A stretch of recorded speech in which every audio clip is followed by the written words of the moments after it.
Okay, so we are now recording, but I'm just going to double check that this is working. There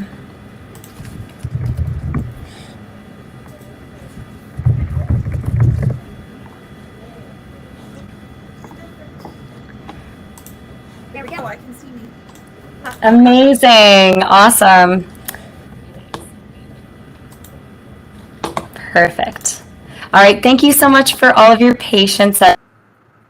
We are now live on YouTube here with Eli. We are going to get started right now. Let's just jump right in. Just before we get started with our coffee chat portion for anybody joining us, if you are not familiar with Rumie, I'm just going to give you a quick spiel on what this is all about. So welcome. Today we're having a coffee chat, and my name is Cami. I'm going to be the host today. I'm the community manager with Rumie, here to help folks make the most out of their Rumie experience. And for anyone just discovering us, we're also a not-for-profit, and we are on a mission to bridge the gap between school and everything else. And on rumie.org, you can find our full collection of over 1,000 miniature courses called Bites. And these courses are on career and life skills topics, things that you might not have learned in school. Each one just takes a few minutes to complete and also leaves you with some actionable suggestions that you can take into your regular life and actually put your learning to use. And our community that's hosted on Discord and on our social media platforms is a space where folks can actually be social with other Rumie learners. And you can join us for events just like this that extend on the content that you can learn yourself on rumie.org. Without further ado, we are joined today by Eli. Eli is an instructional designer and a Rumie volunteer and has lots of experiences to share. Welcome, Eli. How are you today? I'm doing well. How about you?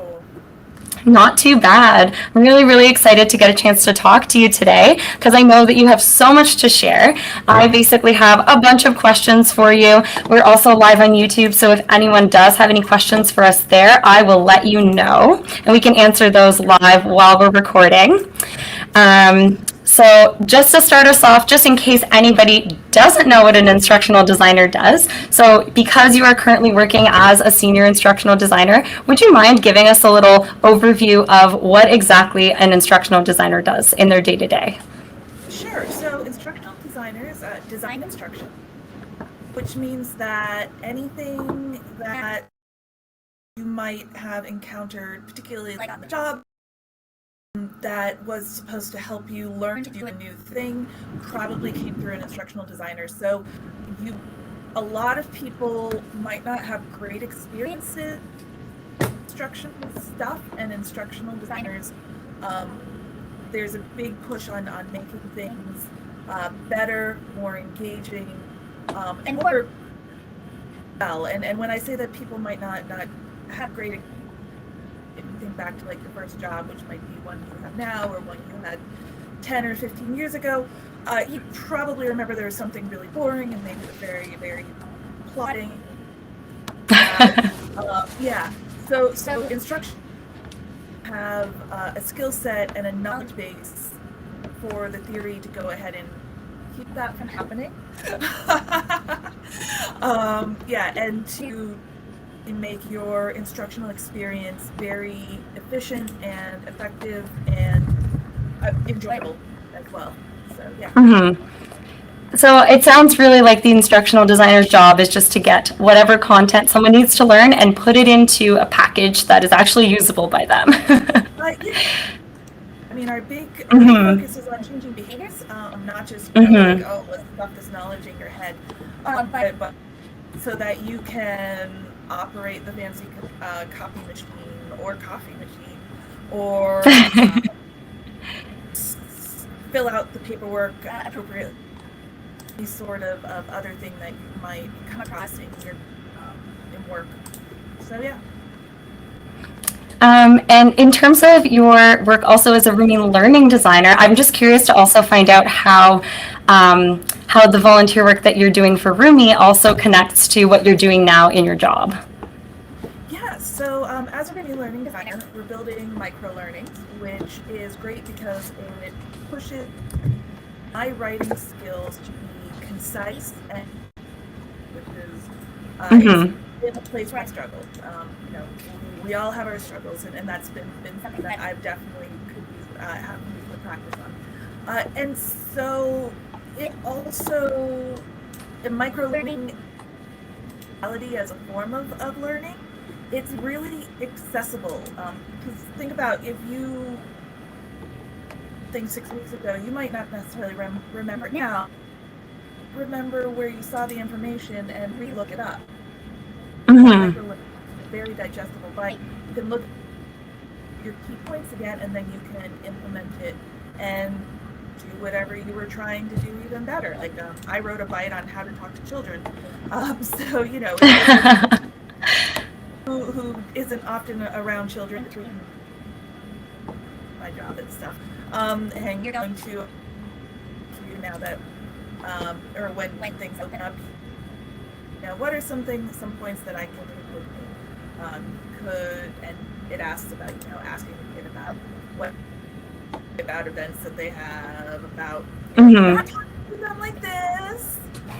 So things like that give you a quick reminder.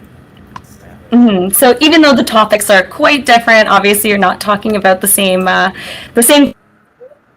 job as you do on Rumie Learn. It's still kind of the same concept of breaking down a bigger idea. Absolutely, yeah. I just picked that one because it popped to my head. It was a fun one. I put unicorns in it, so yeah. Eli, is there any chance you could go a little bit closer to your mic? I'm just curious. It sounds like folks are having a bit of trouble hearing you, so I just want to make sure that that people can hear you okay. So folks who are listening in, would you mind telling us if that's any better? Because I do see the volume going up on like sort of the back end. Okay. Yeah, like if you say things, I do see the volume slider going up, but okay. Yeah. Yeah, so just checking it out. Okay, sounds good. So we're just balancing out the sound between the two of us, so we'll just lower the sound on me, and then hoping that works out. Let us know if you can hear Eli moving forward, though. Please tell us, because I'm not able to tell outside of what I'm hearing. So going into your career, though, so this is a little bit different than what you studied. I know that you studied archaeology and history before you ended up here, and you've worked in roles in like museum, like as a museum tech and as a curriculum developer. So how did that career shift happen for you? Oh, Eli, you're just muted, actually. There we go. Is that better? Yes, that's perfect. Yeah. Okay, perfect. Yeah, so my question was just how that career shift happened for you between what you studied and you've worked previously and how you're now an instructional designer. Yeah, sure. So I first got my undergraduate degree in history and archaeology. I ended up with this as a museum tech, and a big part of that was community outreach. Working with the local tribal historic preservation office, as well as the local, as a whole, local government offices. So there was a lot of informational, instructional design there to go ahead and share the history of the area and stuff like that. And then also, of course, when one gets interns, you have to teach them how to do the things. I built courses on orienteering, things like that, and then moving into the museum side, of course, also working on developing interesting, cool courses and spiels about the museum collections. I also had a grad school in the museum, and that got a lot more into the educational side of the museum, because we had schools coming in, and anyone who has any sort of background in education familiar with all of the state school standards, and I was working with 4 different states, so working with standards, working with objectives, getting all of those incorporated. That made actually the transition to instructional design, like coming up with your own objectives, really nice. used to working with all of these very crangulated objectives and standards. So yeah, really just about that ability to explore further what you're also interested in, and just yeah, applying it to being able, I guess, and now because you're also remote and virtual, like you're able to reach so many people, even just right from home. Absolutely, yeah. In fact, my current position, we're across all 4 time zones in the U.S. So yeah, being able to speak this common language of objective, and also build our products for the company, so that right now we're working on a big employee onboarding program, which is 9 weeks of curriculum altogether. Yeah, all of that work with objectives definitely set me up well to do that. So yeah. And yeah, how do you find that your previous roles like really show up in your work today? Do you find that at all? Like you maybe think back to like something specific that you learned or that you did in some of your previous roles that you're still enacting today, very specifically? Oh gosh. Well, I'm really thanks to building museum educational things, everything from Mayan lost wax molds to casts, to forensic anthropology. So that sort of. But no, when it comes down to it, putting together different pieces of information and making it so that someone can digest it into a way that it's a lot of similar formulas with that.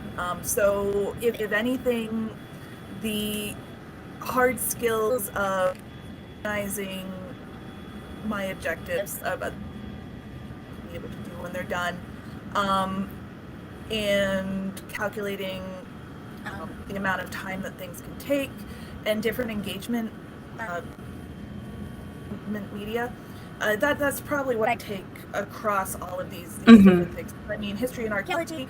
I worked in China doing ESL stuff, and now I'm doing corporate stuff in the health insurance industry.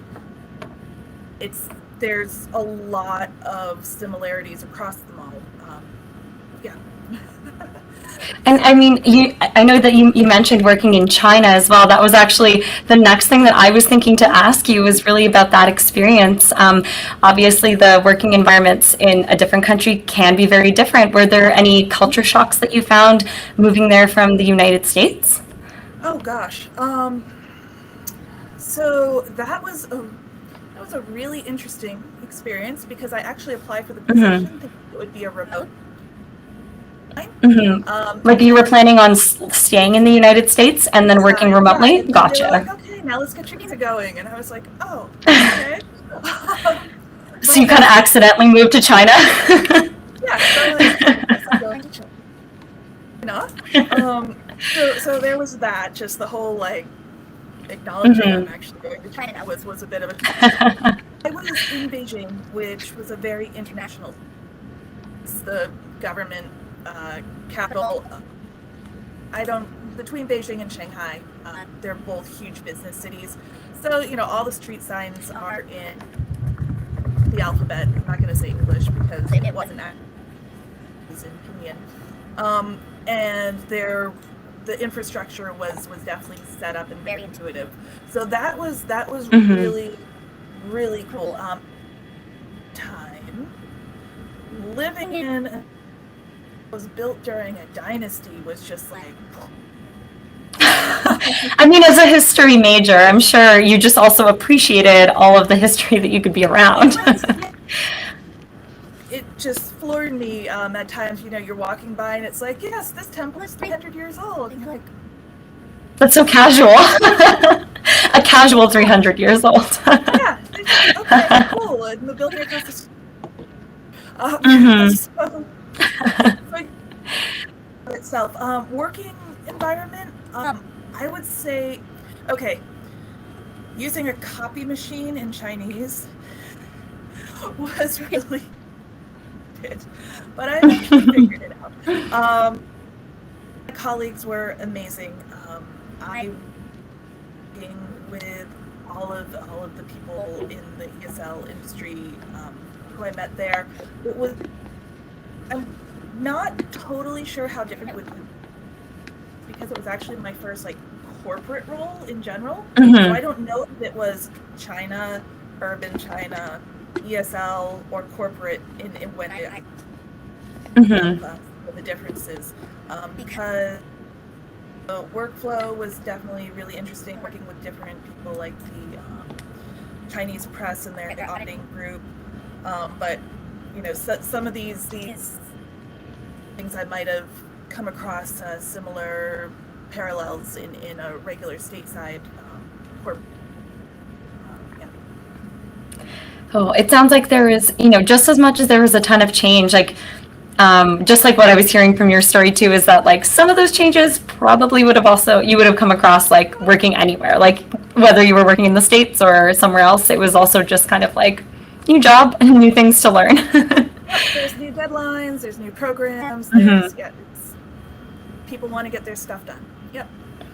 And what would you say maybe is the most unexpected part about your journey to instructional design? I mean, like, there sounds like there have been quite a few twists and turns. Is there anything to you that stands out as the most unexpected part?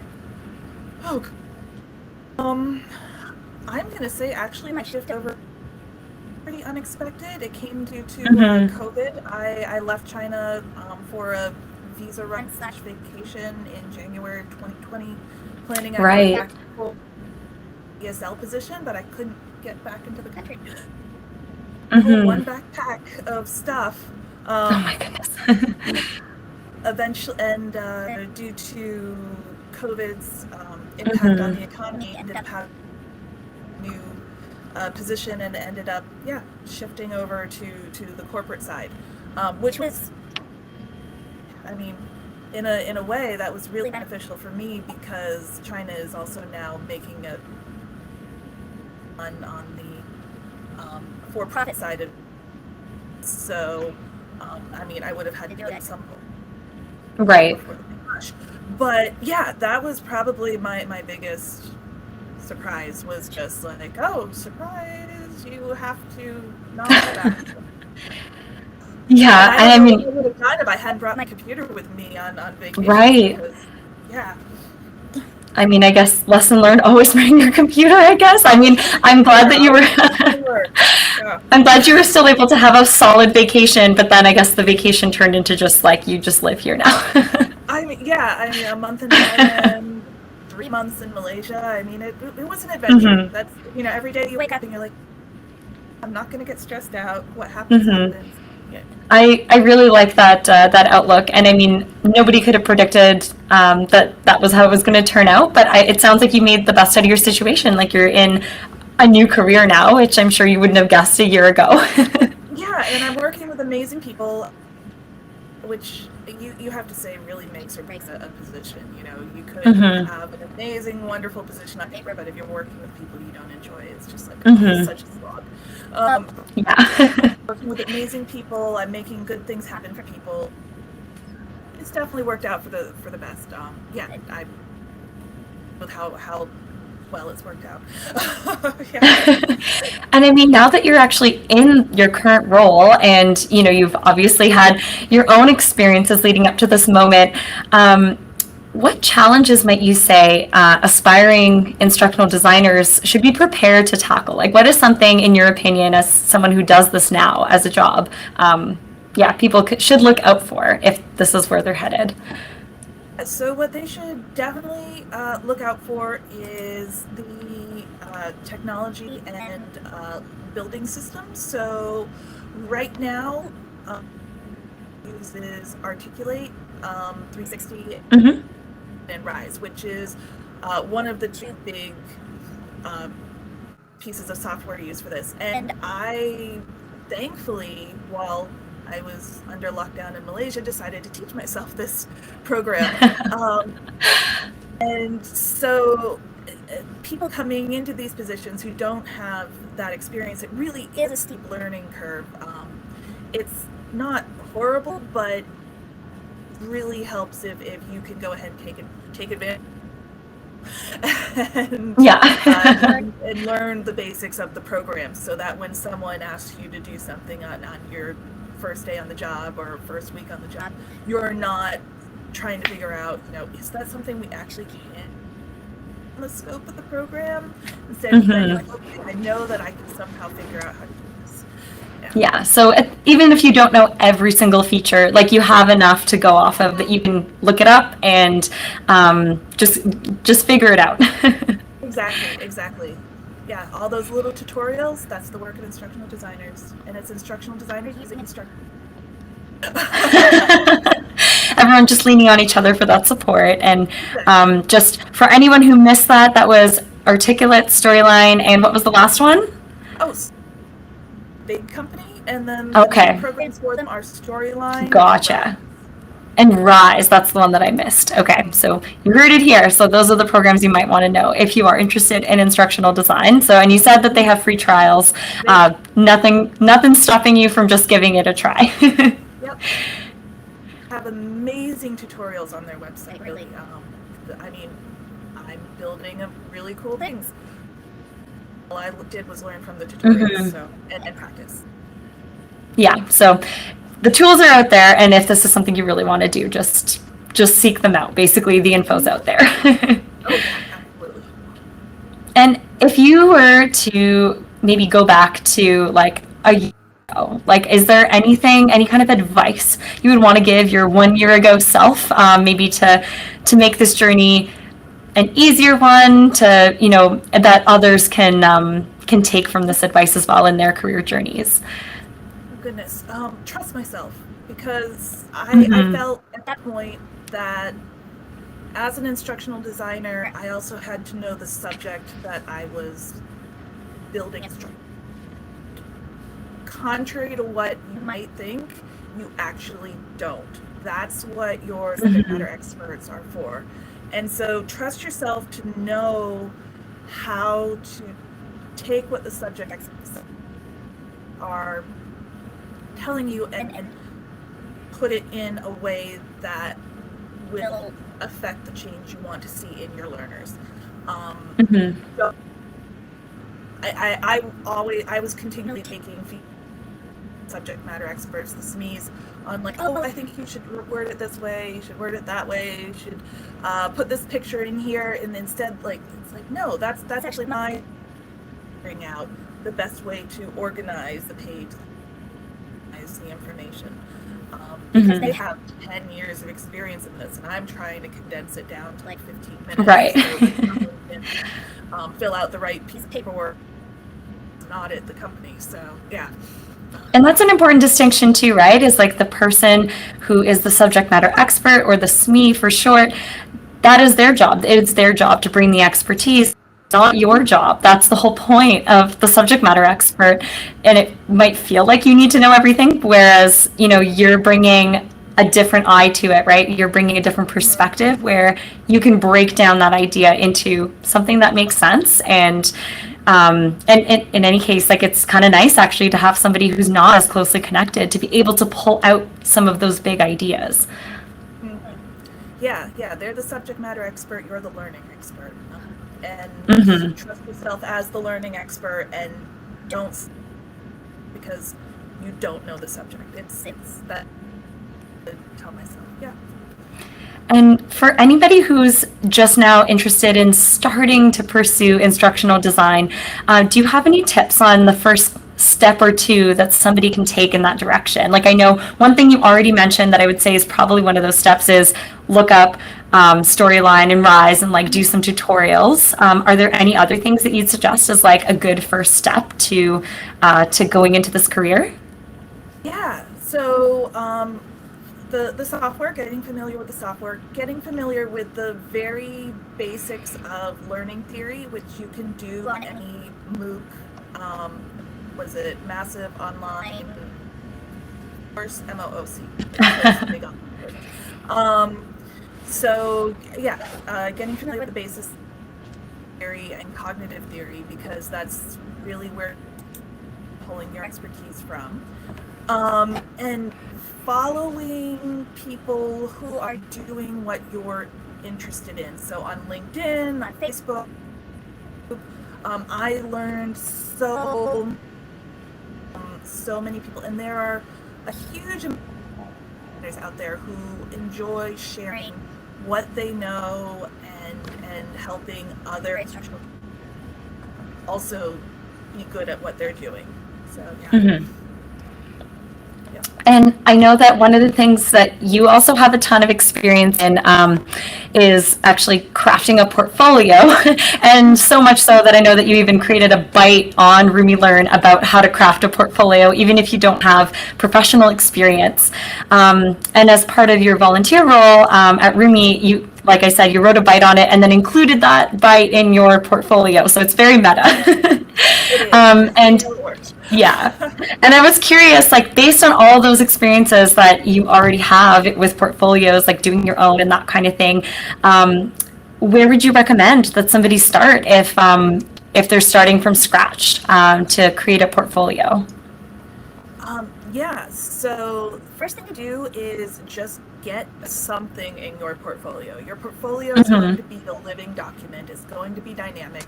You're going to add and remove things, but if you just sit there waiting for something that you think is good enough to put in, you're never going to make it. So just get started. The other thing is to couch in your portfolio, whether it's a lesson plan, whether it's a like one-page sheet of instruction. Couch it in why you made it, so that anyone looking at your portfolio is able to see the context, because that context is really what separates a thing that meets the goal of client or your boss or your supervisor from just putting something together. Now, if you've made something that's just, okay, I'm going to try making a one-page sheet on how to hook up a computer for podcasting. You're effectively being your own client, and you're effectively being your own client. So then your context is, I wanted to build a reference for hooking a microphone up to a computer for podcasting. It can be just as simple as that. So get something there, give it some context, and then once it's up, go ahead and proofread it and just make sure the spelling's right after you get your first piece. After that, go ahead and proofread them before you start putting them up. Really just get that first file up and be like, yay, I have a portfolio, because then you're be excited. It's that momentum you have to build. Yeah. And how do you, I guess, like, start that portfolio? Do you need to have a personal website? Are there websites that you can just kind of use as a portfolio and like you can link to it? What would you recommend? So I got mine on one of those free websites. I think it's Wix, but I'm sure that like Square or even Google sites would work just fine. Because I wasn't totally sure to be working with a corporation or going freelance, I went ahead and got myself my own fancy .com name, but you don't have to do that. You absolutely do not have to do that. And then just build it, just put an image of your product, and you can, even if you want to be fancy, use Inkscape or GIMP, which is the open source Photoshop, to take a screenshot from what you built and put it on a device. If you've seen those really cool product markups, that's just or product mock-up, not markup. And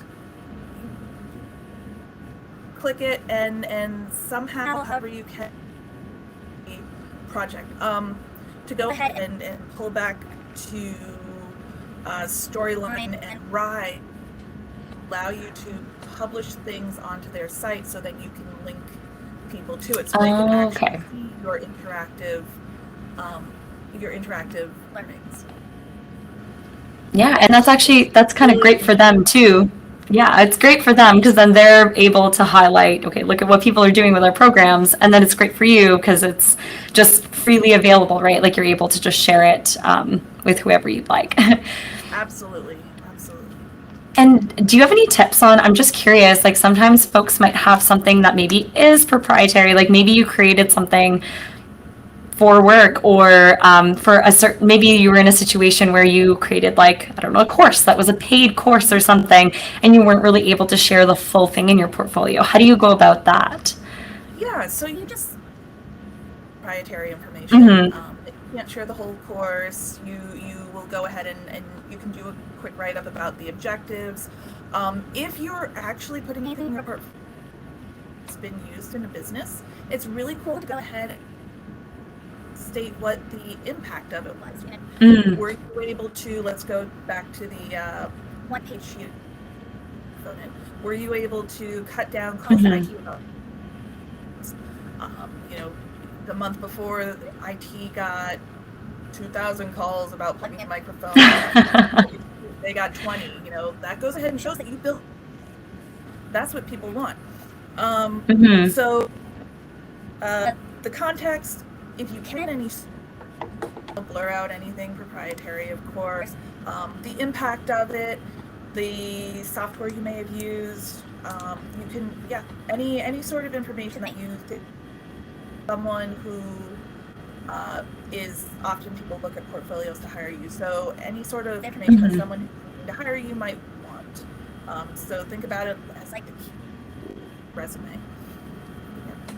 Yeah, and it sounds like you're really just using it as evidence, right? Because somebody just needs to know why they should pick you over someone else. And if you've gone ahead and provided all that evidence, they would have, no reason to not hire you if you really were the best fit for the job, if you've already demonstrated that you can do it. Exactly, you got it. And I do love the point that you made too about quantifying your products, whatever you make, like whether it's something that's kind of just for you, and then you are able to find a way to demonstrate that value with numbers. That's just such a great resume tip in general, which is actually just touches on a really important point. It's not just that like the numbers are just going to appear in front of you. Like you have to kind of go seeking them out. You do, and that's often actually part of your instructional design. People are like, yeah, you made it. Let's. And then you have to go ahead and push to go ahead and get the results. So that is probably actually that might actually be the most challenging part of instruction.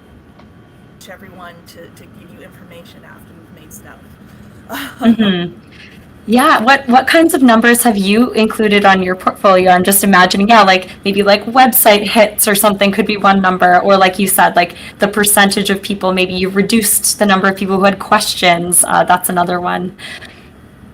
Yeah, so one of my projects when I was doing ESL work involved looking at feedback about our courses from the teachers who taught it, and that, but also trying to reduce the amount of feedback.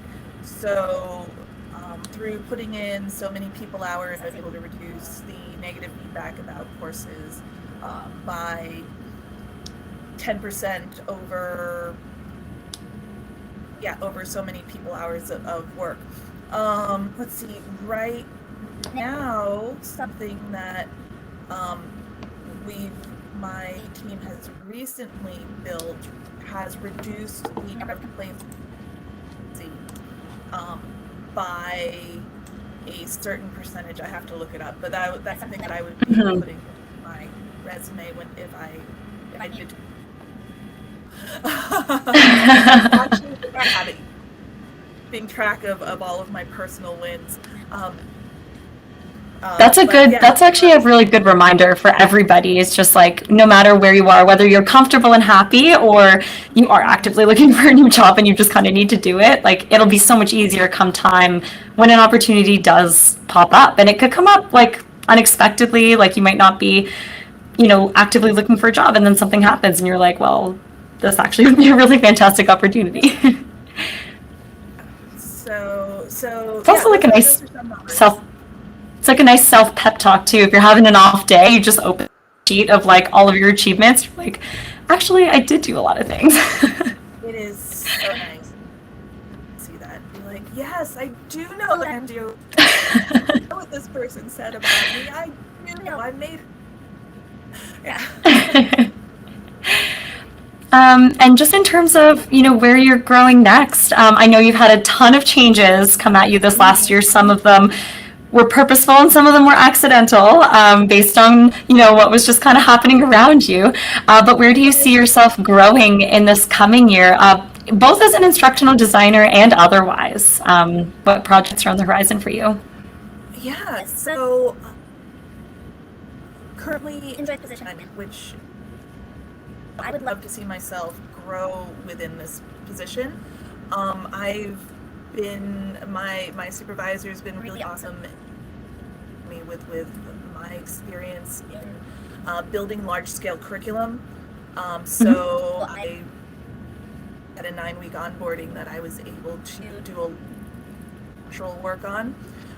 So I'm hoping to continue to take on big projects like that and like get my hands dirty, doing all of that, moving around and making everything align.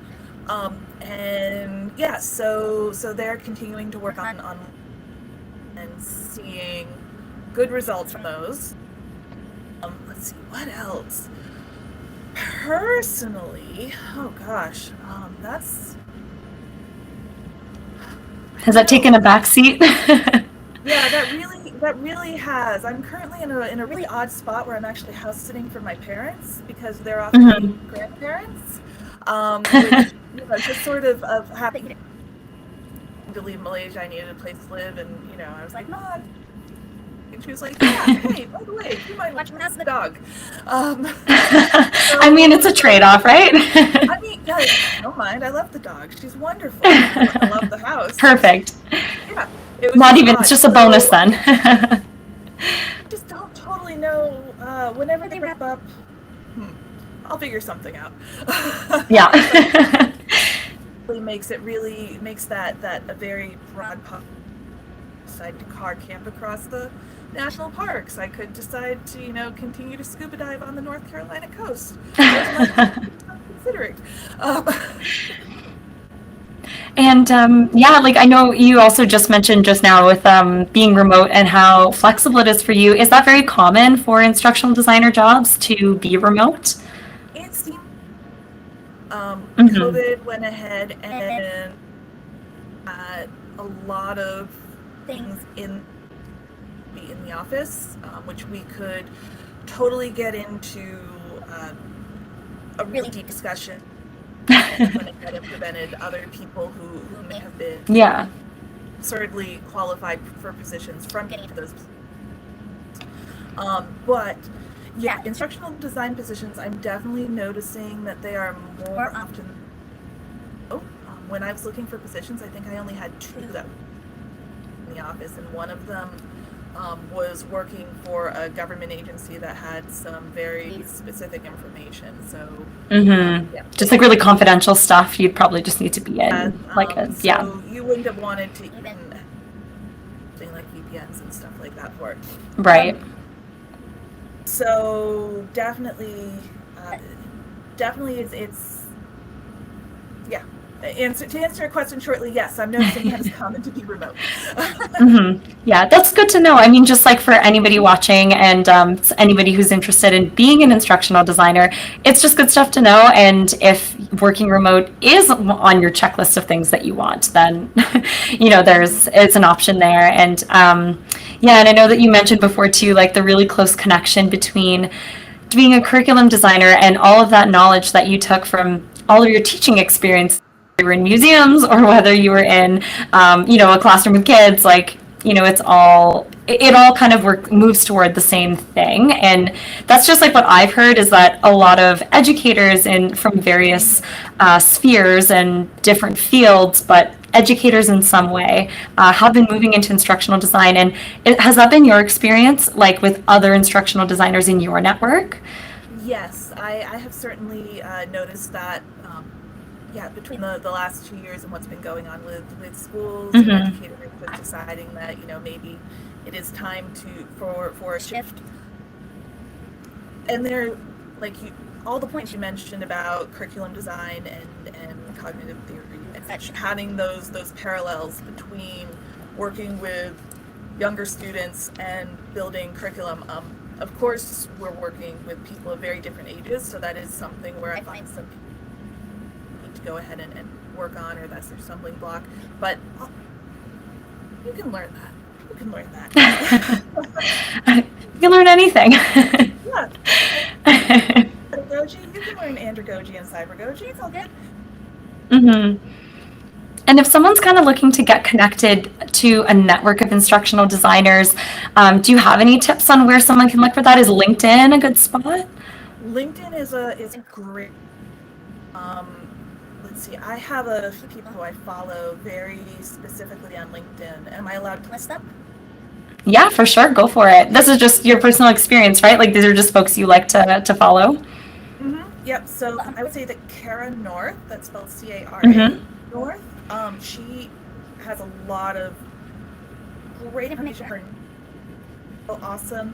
And Kim, last name Tuohy, Tuohy. She's out of Australia and runs Bella Vista Studios.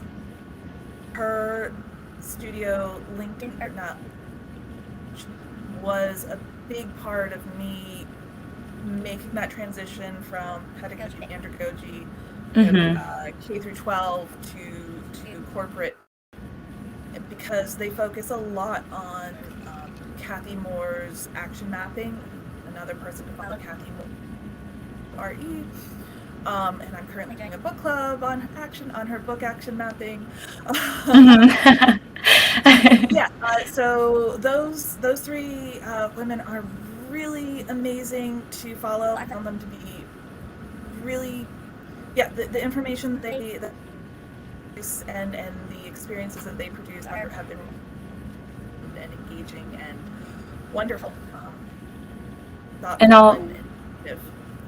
I'll make sure to grab that list from you so that I can just send out to anybody who's signed up for this afterwards, like just so that to make sure that everyone knows that.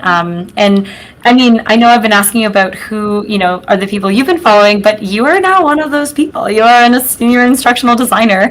So as we're wrapping up, I'm just wondering, are there any ways that you would prefer folks to get in touch with you? If anybody has more questions for you and wants to connect, what's the best way for them to do that?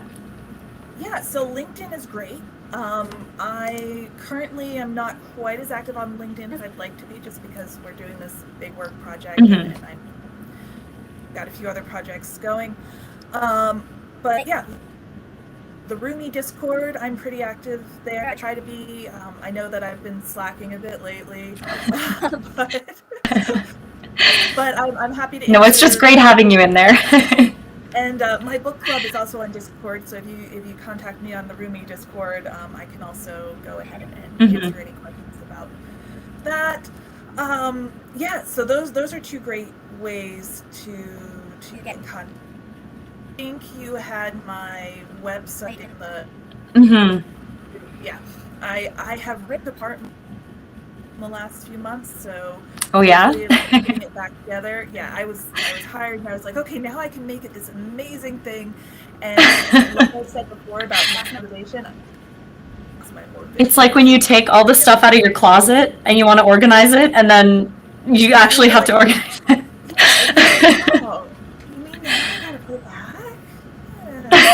Yeah. So I'm at that stage. But I'm happy about portfolios and people's portfolios and stuff. Yeah.